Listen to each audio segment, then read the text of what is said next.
1, 2, 3. Hello et bienvenue sur le coup de pouce. Moi, c'est Manon. Et moi, c'est Laurent. Et il y a quelques mois, on a tout plaqué pour faire le tour de l'Amérique latine en sac à dos. Aujourd'hui, on t'emmène découvrir l'Équateur. Sa géographie unique nous a notamment permis de monter à plus de 5000 mètres d'altitude, alors prépare-toi à prendre de la hauteur. Si cette vidéo te plaît, pose un like et abonne-toi, ça nous ferait très plaisir. Donc là, c'est le moment où tu quittes le mode plein écran et tu quittes sur je m'abonne, tu n'as pas le choix, c'est comme ça. I just want to say thanks.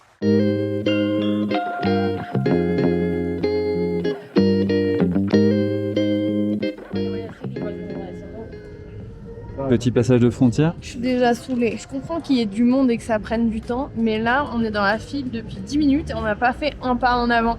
C'était pareil à notre arrivée, juste c'est hyper lent, je sais pas ce qu'ils font, ils sont extrêmement inefficaces. J'ai fait les checkpoints en Inde où il y avait 2000 personnes devant moi, c'était plus rapide. Voilà.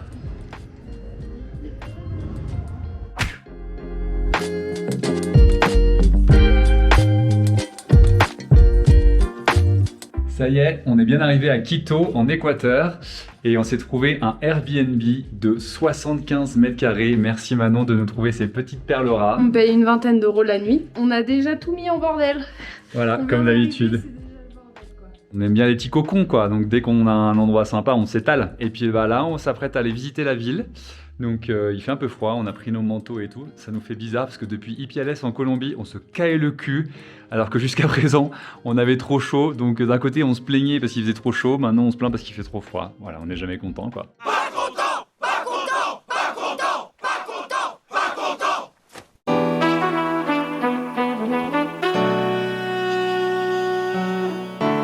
On prend donc la direction du centre historique de Quito pour visiter ses plus beaux monuments.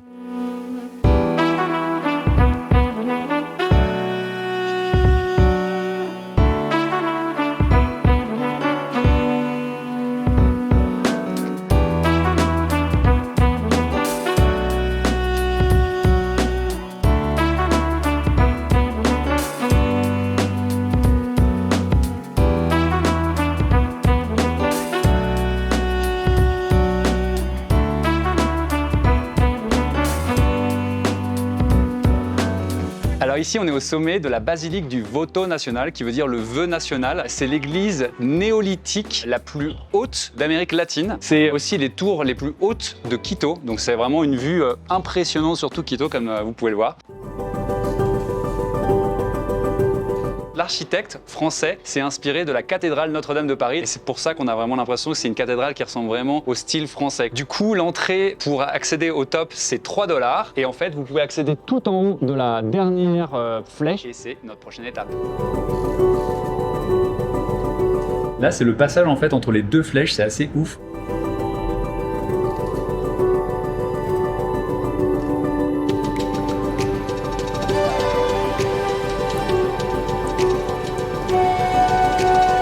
Là, c'est vraiment la partie verticale, quoi.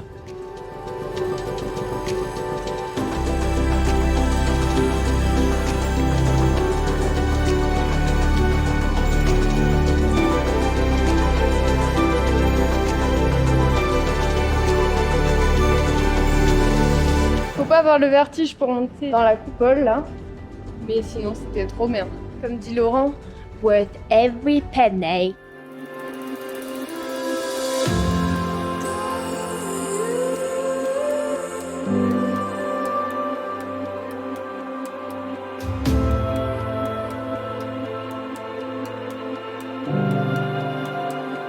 Là, on est au petit restaurant, c'est une cantine végétarienne. Pour avoir tout ça, on a payé 3 $. Voilà. Donc t'as un grand plat, t'as une soupe, t'as 2 sauces différentes et t'as un petit jus. Nice. Pour observer un autre beau point de vue sur la ville, on monte au sommet du Panecillo.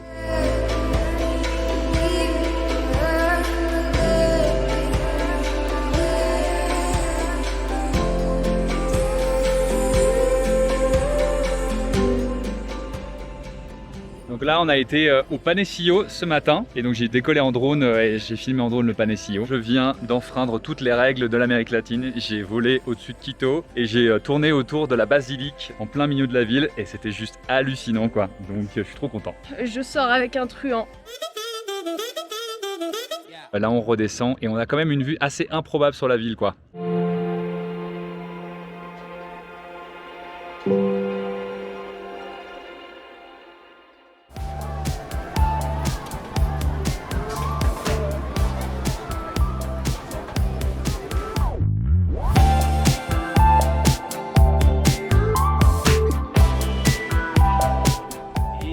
Bienvenue au marché artisanal à Quito, donc la Mariscal. C'est là où vous pouvez trouver un peu tous les produits artisanaux du coin qui sont tous faits à Otavalo. Vous allez pouvoir trouver des sacs à dos et des tissus avec des motifs quechua, des bijoux, plein de trucs. C'est super sympa comme petit marché et c'est pas très grand. Ça, c'est ça qui est cool. Et ils vendent quasiment tous la même chose comme d'habitude, donc c'est assez facile de trouver son bonheur. Suivez-moi! Voilà.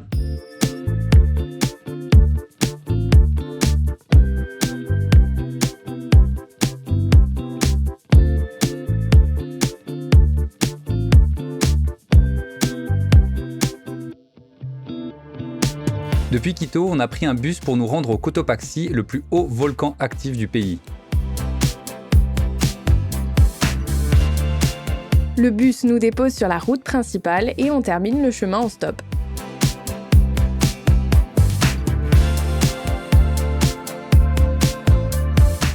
Le Cotopaxi culmine à 5800 mètres d'altitude. Notre objectif aujourd'hui, c'est d'atteindre le premier refuge à 5000 mètres d'altitude.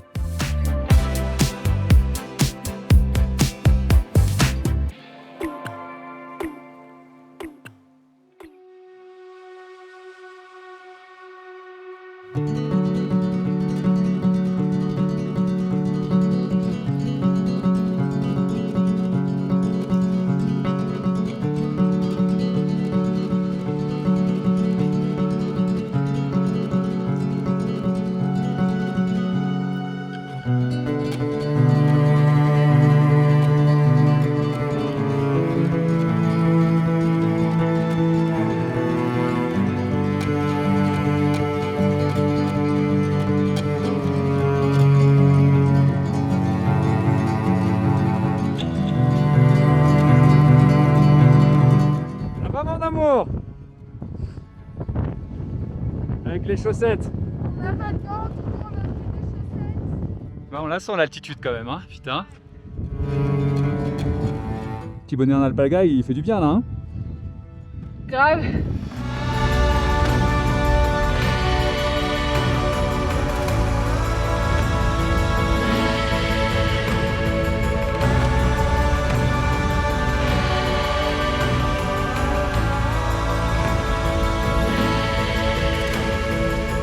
J'ai pas froid, je suis juste essoufflée.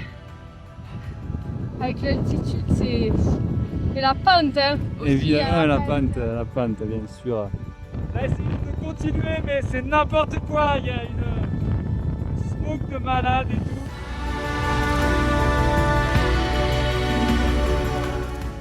tout. Wouhou! Nice!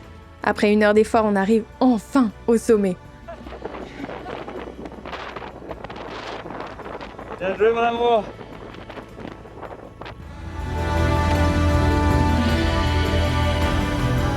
Après la visite du Cotopaxi, nous prenons la direction de Latacunga, une petite ville de culture quechua, idéale pour visiter les alentours.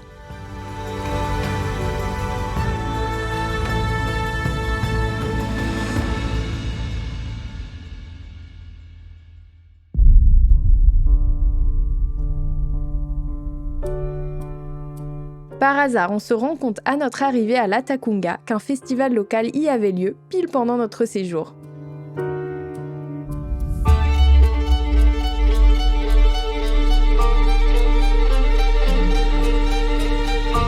La Mama Negra, ou Mer Noire, est un festival qui se déroule entre septembre et novembre à Latacunga, en Équateur.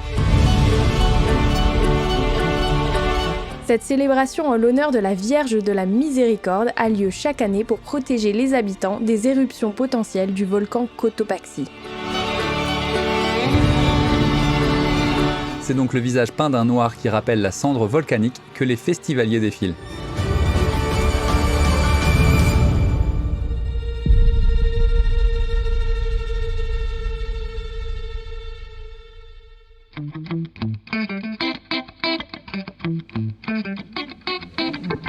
La petite astuce, si vous voulez un petit déj bien complet à Latacunga, sans payer trop cher, et ben vous pouvez venir, c'est tout simplement au dernier étage du marché de Latacunga qui est juste à côté de la place principale. Et là, on a de la purée de pommes de terre, on a du riz, des légumes, on a un œuf et un chocolat chaud, le tout pour 2 $. C'est vraiment pas mal.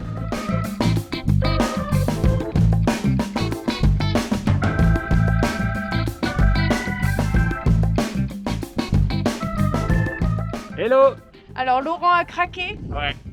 c'est parce que je l'inspire au quotidien. J'étais jaloux de son bonnet en fait, il faisait trop froid à l'hôtel, j'ai pris son bonnet pour dormir et du coup j'ai eu trop chaud et je me suis dit il m'en faut un comme ça aussi. Voilà, et on reste dans les clichés, Ouais. du bleu pour Laurent Et du rose pour Manon. Ouais.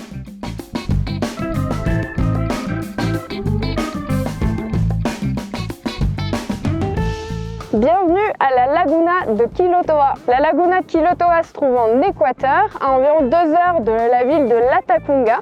Vous pouvez y aller en bus. On est là aujourd'hui pour faire tout le tour, ce qui nous prend environ 5 heures. Et pour la petite info, les eaux émeraudes qui sont juste derrière moi ont émergé suite à une éruption il y a 800 ans. Et donc voilà, ça donne cette vue absolument magnifique. Vous pouvez marcher ici, vous pouvez faire du kayak aussi. Et il y a des hôtels un peu partout autour si vous voulez y passer quelques jours. Et il y a beaucoup de vent comme vous pouvez le voir.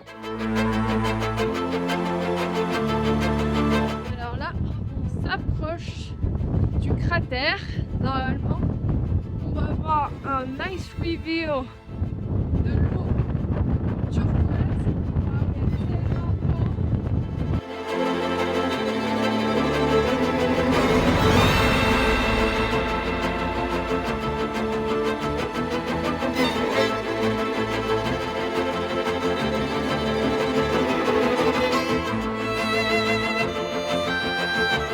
On est à la lagune Quilotoa et il y a un vent de malade ici. Quand j'ai atterri, en fait je me suis coupé le doigt avec les hélices. Oui. Ça fait un petit peu mal mais bon.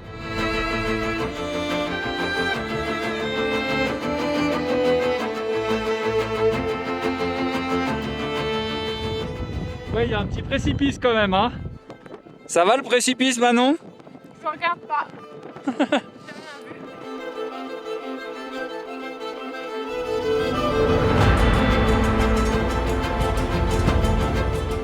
Si vous faites le tour de 5 heures du cratère, vous pouvez monter à son sommet qui culmine à plus de 3900 mètres d'altitude. C'est ce qu'on a fait, donc on était assez fiers de nous d'être montés quasiment à 4000 mètres. Là on est à 3930 mètres d'altitude. La lagune est derrière moi et là il y a vraiment tous les paysages autour, c'est un truc de ouf. Et là il y a Manon qui est arrivée avant moi. Je suis trop fier d'elle. Ouais, c'était vraiment mon objectif en faisant la grosse montée. Là, j'étais là, je vais arriver en premier. Du coup, j'ai pas fait de pause, mais je suis arrivée, j'étais au bout de ma vie. Je me suis presque allongée par terre. Am I a hero? I really can't say, but yes. Après cette visite folle du nord de l'Équateur, on prend la route vers le sud, direction la région amazonienne. Prépare-toi à enlever quelques couches parce que là-bas, il fait chaud sa mère. Mais tout ça, ça sera pour une prochaine vidéo. Si tu veux plus d'infos sur chacune des destinations mentionnées dans cette vidéo, par exemple comment s'y rendre ou combien ça coûte, on t'a fait une playlist avec tous les détails. Alors rendez-vous là-bas. Et on est aussi sur Instagram si jamais tu veux suivre nos aventures au jour le jour. Bisous. Bisous. Fais coucou. Mettez un commentaire en barre d'infos si vous pensez que Laurent il devrait créer sa propre chaîne sur la thématique de la vidéo et les tutos et tout ça. Abonnez-vous que je puisse vivre de mes vidéos.